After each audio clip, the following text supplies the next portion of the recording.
Welcome back. Still watching Business Incorporated live on Channels Television. Well, COVID-19 still very much present in 2022. We see Africa's top public health officials are of the view that severe lockdowns are no longer the best way to contain COVID-19, praising South Africa for adopting that approach when responding to its latest infection wave driven by the Omicron variant. We look at the trade, travel, and commercial implications for African economies if more African countries adopt this stance. We have Matt Kindiger now, practice leader, Sub-Saharan Africa at Front of You, join us now. Great to have you. Happy New Year. Hi, thanks for having me on the show, and Happy New Year to you as well. So why has the African CDC decided to take this stance?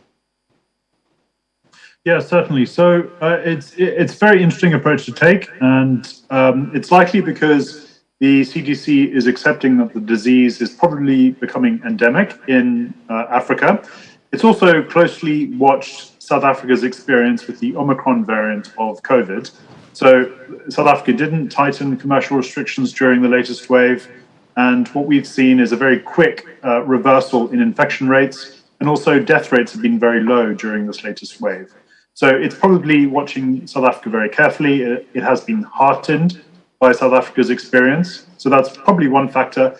The other is that I suspect the African CDC is trying to nudge countries or nudge governments to encourage higher rates of vaccination and testing. So as we know, vaccination rates against COVID are very low in Africa, in many, especially sub-Saharan African countries. So the African CDC is aware that as the COVID pandemic lingers and continues, it does want to encourage governments to raise vaccination rates and increase testing and make sure that this is the main tool for combating COVID. So certainly those are likely the main reasons.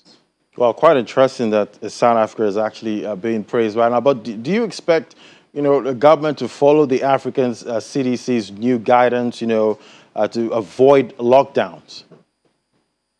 So more or less, yes, I would say. Some countries, namely Uganda, Zimbabwe, over the last year or so, have tended to take a less tolerant approach to COVID-19. So they've been much stricter with their COVID lockdowns. But what we have seen in any event, so before the African CDC's announcement, we have seen most governments in Africa taking a much more tolerant approach towards COVID, so having much looser commercial restrictions.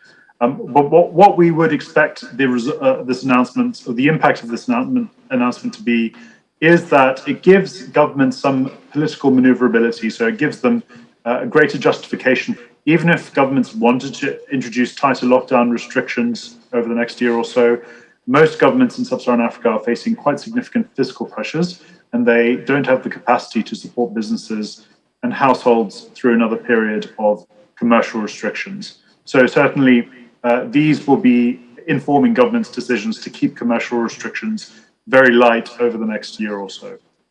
Yeah, apparently revenue is a big issue right now. But how will these lighter COVID restrictions, affect the continent's growth outlook in 2022?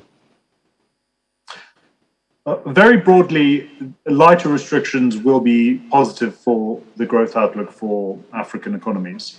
And not least because it provides businesses with greater certainty, less prospect of disruption as a result of lockdowns and commercial restrictions over the next year or so.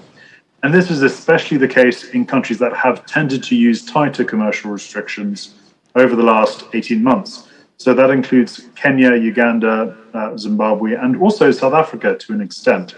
So those countries probably stand to benefit the most from longer periods of looser commercial restrictions in terms of the impact on growth. But industries that will benefit in particular will be hospitality and tourism, education, and logistics and transport.